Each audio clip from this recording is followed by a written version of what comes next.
අපේ රටේ රාජ්‍ය ලාංඡනය සම්බන්ධව ප්‍රශ්නයක් ඇති වෙලා තියෙනවා.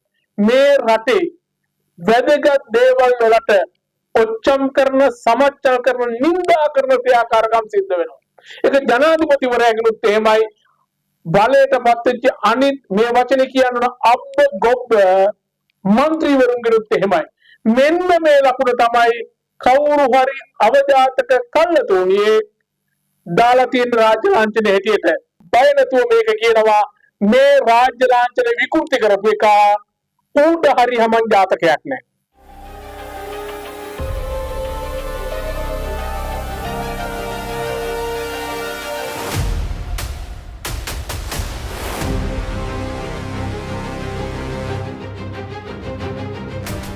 ආයිබෝවන් බොහොම ආදරෙන් පිළිගන්නවා පොයින්ට් ඔෆ් චානක්ගේ YouTube නාලිකාවට. රටේ පවතින දේශපාලන ආර්ථික හා සමාජ සංසිද්ධීන් පිළිබඳව අපේ අදහස් ඔබත් එක්ක බෙදා ගන්න එක තමයි මේ වැඩසටහනේ අරමුණ. අද 2026 ජනවාරි මාසේ 11 වෙනිදා. අද දවස වන විට ලංකාවේ දේශපාලනය විතරක් නෙවෙයි මුළු මහත් සමාජයේම කලබිල්ලකට ලක් වෙලා තියෙනවා. ඒ තමයි අපේ රටේ රාජ්‍ය ලාංඡනය සම්බන්ධව ප්‍රශ්නයක් ඇති වෙලා තියෙනවා. අතීතයේ ගත්තහම අතීතයේ මේ රටේ සම්ප්‍රදායක් තිබ්බා ශ්‍රී දන්ත ධාතුව හිමි කරගෙන ඉන්නේ කවුද? ඔහුට තමයි රාජ්‍යත්වය හිමි කියලා. ඒ කියන්නේ කිසියම් කෙනෙක් බලයට පත් වුනහම ඔහු ශ්‍රී දන්ත ධාතුවේ අයිතිය එහෙම නැත්නම් බාරකාරත්වය තමන්ගේ යටතට ගන්න. එසේ යටතට අරන් තියෙන අවස්ථාවකදී තව කෙනෙක් ඇවිල්ලා ඒ දන්ත ධාතුව පැහැරගත්තොත් රාජ්‍යත්වය අහිමි වෙනවයි කියලා තමයි මේ රටේ තිබ්බ සම්ප්‍රදාය. 1972 මැයි 22 වෙනිදා ශ්‍රී ලංකාව අධිරාජ්‍යවාදීන්ගෙන් සම්පූර්ණයෙන්ම නිදහස් වෙලා මේ රට ස්වෛරී ජනරජයක් වෙච්ච දවසේ අපේ රටට රාජ්‍යත්වය සංකේතවත් කරන අලුත් රාජ්‍ය ලාංඡනයක් හඳුන්වා දෙන්න ලැබුවා. එවකට බලයට පත් වෙච්ච සමගි පෙරමුණ ආණ්ඩුව මේ රට ස්වෛරී ස්වාධීන රාජ්‍යයක් බවට පත් කරලා තමන්ට අනන්‍ය වූ රාජ්‍ය ලාංඡනයක් තියෙන්න ඕන කියලා අදහස් කරලා ඒකේ බලය පවරනවා. එවකට හිටපු කීර්තිමත් දේශපාලනඥයෙක් වෙච්ච නිසංග විජේරත්නට ඒ සභාපතිත්වය පිරිනමනවා. ආචාර්ය නන්දදේව විජේසේකර, ආචාර්ය සෙනරත් පරණවිතාන, එවකට එච්.ආර්. ප්‍රේමරත්න, රෝලන් සිල්වා, ආචාර්ය මෙකී රත්වත්තේ හා මහගම සේකර යන විද්වතුන්ගෙන් සමන්විත කමිටුවකට බාර දෙනවා ලංකා රාජ්‍ය ස්වෛරීත්වය පිළිඹු වන රාජ්‍ය ලාංඡනයක් නිර්මාණය කරන්න කියලා. මේ රාජ්‍ය ලාංඡනය අඳින්නේ චිත්‍ර ශිල්පී එස්.එම්. සේනාරත්න මහත්තයා විසින්. මේකට වර්ණ යොදද්දී මාපලගම විපුලසාර හාමුදුරුවන්ගේ අවවාද අනුශාසනා ලැබිලා තියෙනවා. මෙහෙම හදපු රාජ්‍ය ලාංඡනය තමයි අපි ඔය දකින්නේ. පාදමක් තියෙනවා, පුන් කලසක් තියෙනවා, පුන් කලසෙන් විහිදිච්ච ලියවලක් තියෙනවා. ඒ පුන් කලස ආසන්නයේ ඉරහා හඳ නිර්මාණය වෙනවා. අර වී කරල් දෙක මැද්දෙන් නිලුම් පෙති තියෙනවා. ඒ නිලුම් පෙති මැද්දෙන් අසිපතක් ගත්ත සිංහෙක් ඉන්නවා. ඊට උඩින් තියෙනවා අෂ්ටලෝක ධර්මය හා ඒහා සමාන බුද්ධ ආගමේ තියෙන සංසිද්ධි නිරූපණය වන ධර්ම චක්‍රය. මේක තමයි රාජ්‍ය ලාංඡනය. තොර රාජ්‍යත්වයේ සංකේතවත් වෙන්නේ අද වර්තමානයේ වෙනකොට මේ කියන රාජකීය ලාංඡනයේ මෙය ගැසට් පත්‍රයකින් ගැසට් කරලා දැන් මේ සම්බන්ධව පාලනය දීලා තියෙන්නේ ස්වදේශ කටයුතු අමාත්‍යවරයාට. හැබැයි නිල රාජ්‍ය ලාංඡනය සන්තකය දරන්න පුළුවන් එකම එක තරත්ත අපේ රටේ ජනාධිපතිවරයා. තේරෙන සිංහලෙන් කියනවා නම් මේ වෙනකොට මේ කියන රාජ්‍ය ලාංඡනය අයිතිය දරන්නේ අනුර කුමාර දිසානායක කියන ජනාධිපතිවරයා.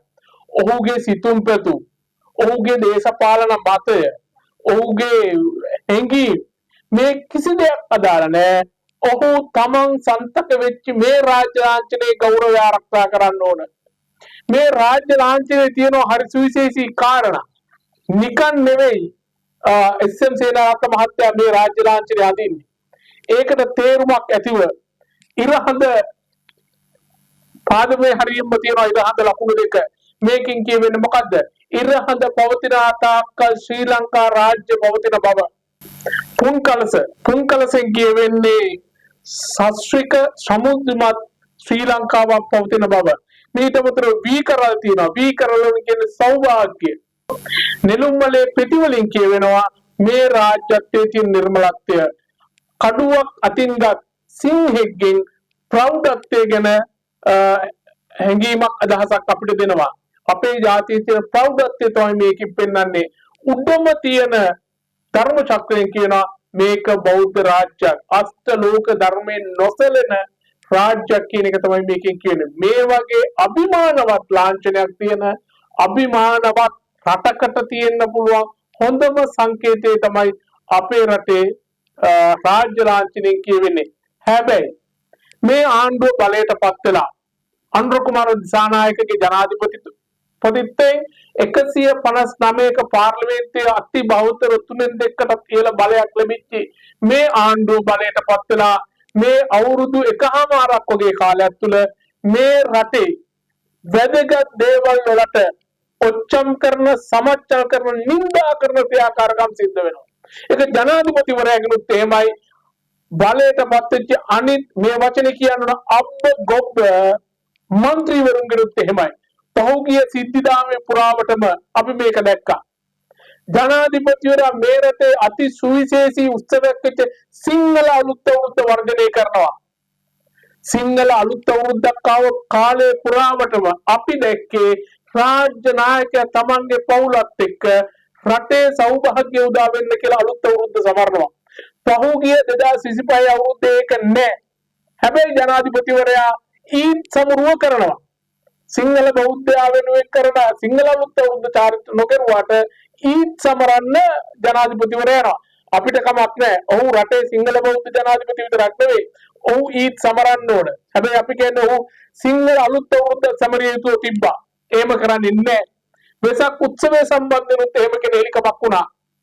ඊට පස්සේ මේ රටේ අධ්‍යාපනය සම්බන්ධ බරපතල ප්‍රකාශය අපි දන්නවා මේ ආණ්ඩුව බලයට පත් වෙන්න කලින් තමන්ගේ මැතිවරණ ප්‍රකාශය පොරොන්දුව දුන්න මේ සමලිංගිකත්වයට මේ රටේ නීති වෙන් කරන බව අපිට කමක් නැහැ.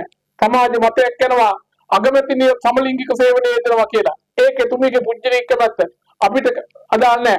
හැබැයි එතුමිය අධ්‍යාපන අමාත්‍යවරිය වන අමාත්‍යංශයේ 6 වසරට ගාපු පෙළ පොතේ සමලිංගිකත්වය හුවා දක්වන දේවල් තමයි තියෙන්නේ. අලුත් පෙළ පොතවලට මේ දේවල් අතුරු කරලා තියෙනවා. මේ තමා ජාතියේ ප්‍රෞಢත්වය විනාශ කරලා තමන්ගේ තියෙන බටහිර ගෙති NGO ආධාරවලින් යැපෙන පාලකයන්ගේ ලක්ෂණ හා ඔවුන් මේ වෙනුවෙන් ක්‍රියා කරන ලක්ෂණ. පහුගිය දවසක අපි දැක්කා මහජන ආරක්ෂක අමාත්‍යාංශයේ වෙබ් අඩවිය බිඳ වැටිලා.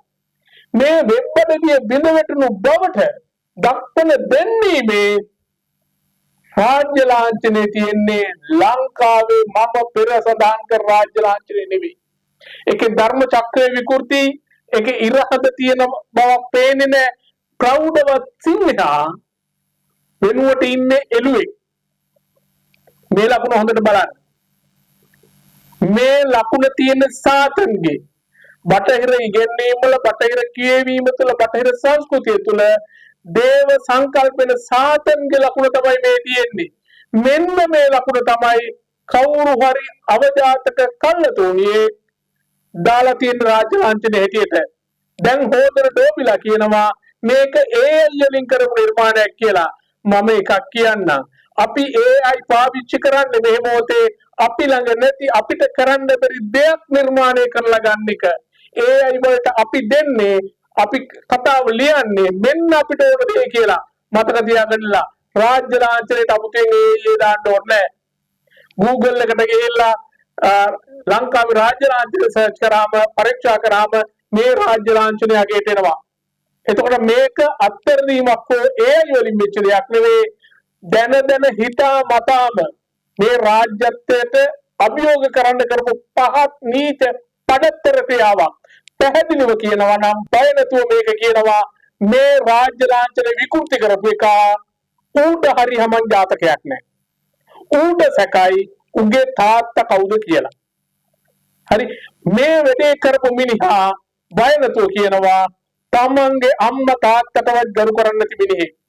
ඒක නිසා ජනාධිපතිවරයාට විශේෂයෙන් මතක් කරනවා අපි රාජ්‍යත්වයේ සලකුණු කරන රාජ්‍ය ලාංඡනයේ බලය දරන්න තමු. ඒ නිකම් බලයක් නෙවෙයි. ආණ්ඩුක්‍රම ව්‍යවස්ථාවේ 33 වගන්තියේ ඒ ව්‍යවස්ථාව අනුව ජනාධිපතිවරයාට මේ බලය තියෙන්නේ.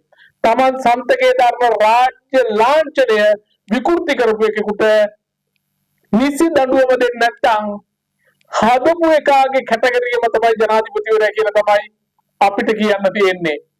තමුන්ගේ දේශපාලන මත ව්‍යාප්ත කරගත්තට අපිට කමක් නැහැ. මේ රටේ නිදහස් දේශපාලනයක් තියෙනවා.